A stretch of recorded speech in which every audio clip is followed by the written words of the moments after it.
हाँ तो बच्चों, कैसे हैं आप सब। जैसा कि आप सभी को पता है, अपना क्लास 9th का चैप्टर नंबर 9 चल रहा था, जिसमें 9.2 के क्वेश्चन नंबर फर्स्ट और सेकंड कंप्लीट कर चुके थे।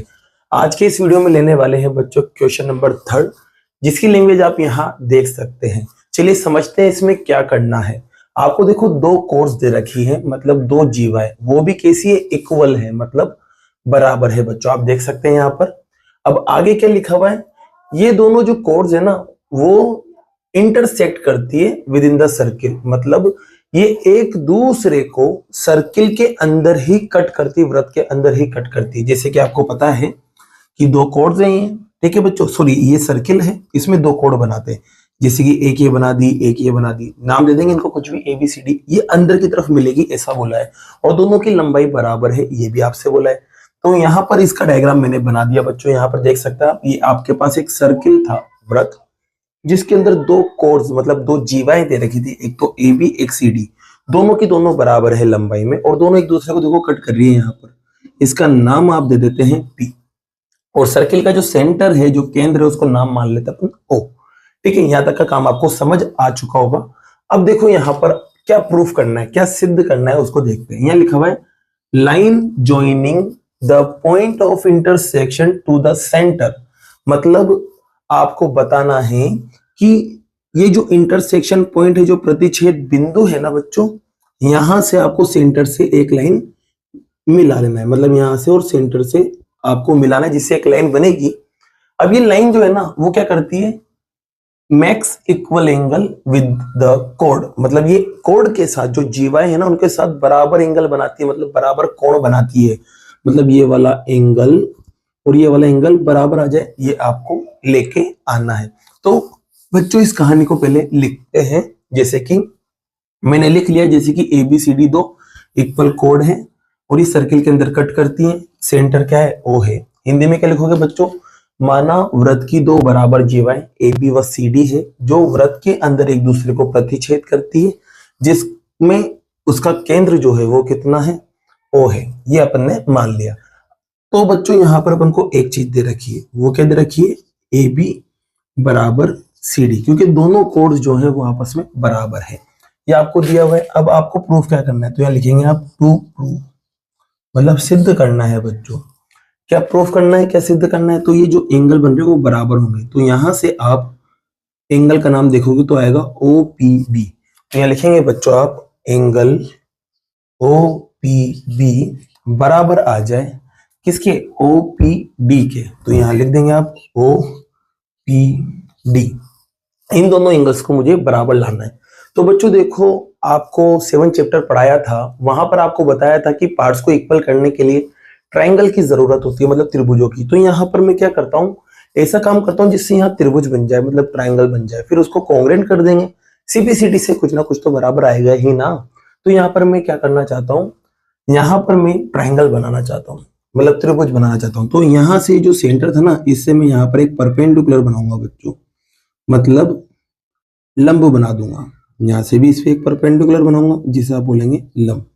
मान लेते हैं ये कट कर रहा है M पर और ये कट कर रहा है N पर, जिससे देखो आप दो ट्रायंगल पाओगे। अब यहाँ पर दो त्रिभुज, एक तो ऊपर दिख रहा है, एक नीचे दिख रहा है। इन दोनों को कॉन्ग्रुएंट कर दो, CPCD की मदद से दोनों बराबर आ जाएंगे। उससे पहले बच्चों, ये मैंने जो लाइन बनाया ना, इसको मुझे लिखना पड़ेगा, और उसको लिखने के लिए आप डालोगे यहाँ कंस्ट्रक्शन। ठीक है, कंस्ट्रक्शन में आपने क्या किया वो लिखेंगे। तो यहाँ लिखा है आपने ड्रॉ। क्या ड्रॉ किया बच्चों आपने, एक तो OM ड्रॉ किया, मतलब OM खींचा किस पर, AB पर। तो लिख देंगे OM। परपेंडिकुलर ड्रॉ किया किस पर बच्चों, AB पर। और AC बच्चों ON जो है वो किस पर ड्रॉ किया आपने, CD पर। तो लिखेंगे ON perpendicular to CD। Hindi में क्या लिखोगे बच्चों, AB पर OM लंब और CD पर ON लंब खींचा, ये आप लिख दोगे। अब दो ट्रायंगल बन गए, तो दोनों ट्रायंगल को पकड़ते हैं, एक तो है ऊपर वाला और एक है नीचे वाला, और इन्हें अपन कॉन्ग्रुएंट प्रूफ करते हैं। तो पकड़ते हैं बच्चों उस ट्रायंगल को। जैसे कि अपने पास है एक तो ट्रायंगल जिसका नाम है ऊपर वाले का OMP, क्या है बच्चों, OMP, और दूसरे वाले का नाम आप देख सकते हैं नीचे क्या लिखा हुआ है, ONP, ट्रायंगल ONP। इनमें तीन पार्ट बराबर लाएंगे। तो तीन पार्ट में से पहला पार्ट तो आपको दिख ही रहा है, ये लाइन जो है वो दोनों में आ रही है, और इसके अलावा दोनों में एक 90 भी दिख रहा है। दो चीजें बराबर आ गई, पहले उन्हें लिखते हैं। एक तो दिख रहा है बच्चों ओपी दोनों के अंदर आ रहा है, तो ओपी बराबर ओपी लिखेंगे यहां पर आप कॉमन साइड, हिंदी में लिखोगे आप उभयनिष्ठ भुजा।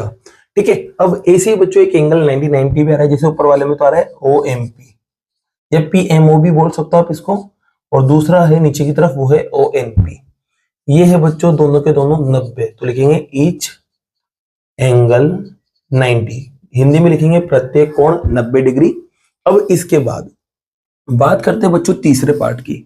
तो तीसरा पार्ट क्या होगा यहाँ पर, तो इसके लिए फिर से मैं आपको एक चीज बता देता हूँ। ये आपके पास एक सर्किल है, अगर सर्किल के अंदर दो कोड्स आपस में बराबर है, जैसे कि मान लो ये AB है और एक ये मैंने बनाई जिसका नाम है CD, मान लो इन दोनों की लंबाई बराबर है, मान लो ये 5 है ये भी 5 है, तो इस कंडीशन में जो सेंटर से जो डिस्टेंस होती है ना, इनकी परपेंडिकुलर डिस्टेंस वो भी इक्वल होती है। अगर ये 5-5 की ना, तो ये दोनों लंबाई कंफर्म है बराबर आएंगी, क्या आएंगी, बराबर आएंगी।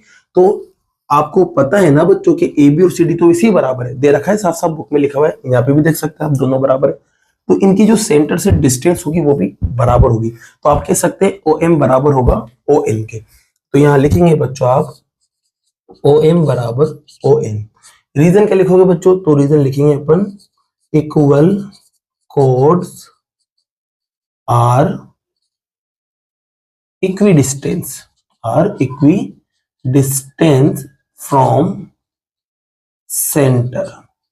हिंदी में क्या लिखोगे बच्चों, बराबर जीवाएं वृत्त के केंद्र से समदूरस्थ होती है, मतलब समान दूरी पर स्थित होती है, ये आप लिख दोगे। अब बच्चों यहां पर रूल की बात करते हैं, किसकी बात करते हैं, रूल की।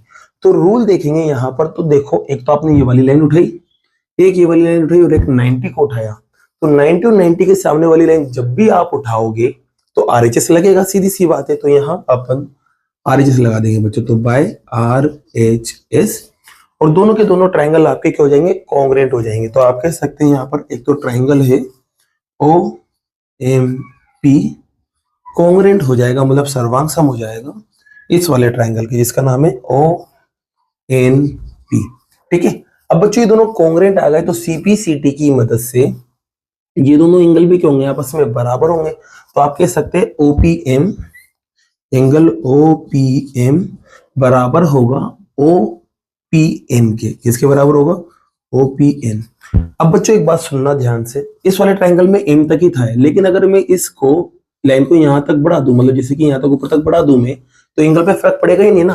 तो मैं इसको OPM ना लिखकर OPB भी तो लिख सकता हूं। तो इसको देखो मैं नाम बदल रहा हूं यहाँ पर, और लिखूंगा एंगल OPB बराबर आ जाएगा OPN की जगह आप नीचे क्या लिखेंगे, OPD तक लिखेंगे बच्चों, क्या लिखेंगे, OPD तक, तो एंगल OPD। ठीक है, तो ये आपके पास एंगल बराबर आ चुके हैं जो मुझे लाना था, देख सकते हैं आप यहाँ पर। तो इसी के साथ बच्चों ये आपका क्वेश्चन जो थर्ड वाला था वो कंप्लीट होता है। अब लेते हैं नेक्स्ट क्वेश्चन को। जैसा कि बच्चों क्वेश्चन नंबर 4 आप यहाँ देख सकते हैं, क्वेश्चन नंबर 4 के अंदर देखो क्या दिया हुआ है, आपको एक लाइन दे रखी है बच्चों, वो इंटरसेक्ट कर रही है, मतलब प्रतिच्छेद कर रही है, और किन प्रतिच्छेद कर रही है बच्चों, टू कंसेंट्रिक सर्किल, जिसे बोलते हैं सकेंद्रीय वृत्त। अब ये होता क्या, इसको समझिए सबसे पहले तो बच्चों जैसे कि ऐसे सर्किल्स, अब दो से ज्यादा भी हो सकते हैं, दो भी हो सकते हैं, लेकिन दो तो होंगे ही होंगे। तो ऐसे सर्किल्स जिनका सेंटर एक ही हो और उस सेंटर से वो बनाए जा रहे हो, जैसे कि ये मैंने बना दिया 2, और चाहूं तो और भी बना सकता हूं मैं। तो ये सारे जो सर्किल होते हैं जिनका सेंटर एक ही होता है, जिनका केंद्र एक ही होता है, वो क्या कहलाते हैं, कंसेंट्रिक सर्किल कहलाते हैं, मतलब सकेंद्रीय वृत्त कहलाते हैं। तो आप यहाँ पर कंसेंट्रिक सर्किल मतलब सकेंद्रीय वृत्त के बारे में समझ चुके हैं। अब देखो इसमें करना क्या है उसे देखते हैं। आपको इसका सेंटर भी दे रखा है बच्चों, जिसका नाम है O, और ये जो लाइन थी ना, इन कंसेंट्रिक सर्किल को मतलब सकेंद्रीय वृत्तों को A, B, C व D पर इंटरसेक्ट कर रही थी, मतलब प्रतिच्छेद कर रही थी। ये आपको दिया हुआ है, ठीक है। अब आपको लाना क्या है बच्चों, आपको लाना है कि AB बराबर आ जाए CD के, मतलब ये वाला पार्ट और ये वाला पार्ट बराबर आ जाए। इसके लिए देखो बच्चों मैं क्या करूंगा, ये जो सेंटर है ना, यहां से एक परपेंडिकुलर बनाऊंगा, किस पर, इस पूरी लाइन पर। या तो AB नाम ले लो या BC नाम ले लो, कुछ भी ले सकते हैं इसका नाम। अब ये कहीं ना कहीं कट करेगा, इसको नाम में दे देता हूं P समझने के लिए। तो यहाँ पर ये मैंने करेक्शन किया, तो इसको मुझे कंस्ट्रक्शन डाल के लिखना पड़ेगा। तो कंस्ट्रक्शन डालते हैं, जिसे हिंदी में बोलते हैं अपन रचना। पहले क्या लिखेंगे यहाँ पर, ड्रॉ परपेंडिकुलर कौन सा है, ओपी है, किस पर है, ए डी पर। हिंदी में क्या लिखोगे बच्चों, ओपी लंब एडी खींचा, बस इतना सा लिख देना, ठीक है। अब जैसे ही आपने परपेंडिकुलर ड्रॉ किया तो आपको याद है बच्चों कि जब परपेंडिकुलर बनाया जाता है, मतलब जब लंब बनाया जाता है वो भी कोड पर, तो वो उसको बाइसेक्ट कर देता है, ये भी मैंने आपको बताया। तो यहां पर अपन उसी बात को याद करते हैं, तो लिखेंगे we know that perpendicular through the centre to code bisect the code, ठीक है। इसका मतलब क्या है बच्चों, हिंदी में केंद्र से जीवा पर डाला गया लंब जीवा को समद्विभाजित करता है, मतलब उसके दो बराबर टुकड़े कर देता है। तो बच्चों यहां पर देखना, दो सर्किल है, दोनों पे अलग अलग बात करेंगे। सबसे पहले बात करते हैं बच्चों बड़े वाले सर्किल की। बड़े वाले सर्किल के अंदर आप देखोगे ये ए पे कट कर रहा था और बी पे कट कर रहा था, ठीक है। और यहां पर ये सेंटर था जिससे मैंने परपेंडिकुलर बनाया था, पी पे कट कर रहा था। तो ये दोनों टुकड़े क्या होंगे, आपस में बराबर होंगे। जैसे ही परपेंडिकुलर बनता है, मतलब 90 डिग्री बनता है, तो दोनों टुकड़े बराबर होते हैं। तो आप कह सकते हैं एपी बराबर होगा डीपी के। क्या होगा बच्चों, एपी बराबर होगा डीपी के। ये आपके पास पहली इक्वेशन आ चुकी है। अब बात करते हैं छोटे वाले सर्किल में। तो छोटे वाले सर्किल के अंदर बच्चों ये देखो कहाँ कट कर रही थी, एक तो बी पे और एक सी पे। तो यहाँ बी आ जाएगा, यहाँ सी आ जाएगा, और यहाँ पर 90 डिग्री बन रही थी जिसको नाम दिया पी। तो इसमें बीपी बराबर होगा सीपी, तो ये भी अपन लिख सकते हैं यहाँ पर। तो बीपी बराबर आ गया आपके पास सीपी, ये आपके पास दूसरी इक्वेशन आ गई। तो बच्चों आपको एपी बराबर डीपी और बीपी बराबर सीपी तो मिल गया, लेकिन मुझे ये थोड़ी ना लाना था, मुझे लाना था एबी बराबर सीडी। क्या लाना था, एबी बराबर सीडी। अब एबी ये रहा, सीडी ये रहा, लेकिन आपको क्या पता है उसको भी देखते हैं। आपको पता है ए से पी तक बराबर है किसके, डी से पी तक, यहां तक देख सकते हो आप। और ऐसी बी से पी तक बराबर है सी से पी तक। तो यहां देखना, मैं दूसरे पेज से इसका यूज करता हूं।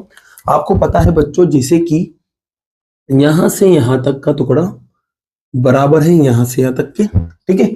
फिर अब अपन दूसरा एक और यूज करते हैं। एक और चीज आपको पता है कि यहां से यहां तक बराबर है इसके अंदर वाले के, ठीक है। तो अब आप देखो ये पूरा इस पूरे के बराबर है और ये पूरा इस पूरे के बराबर है।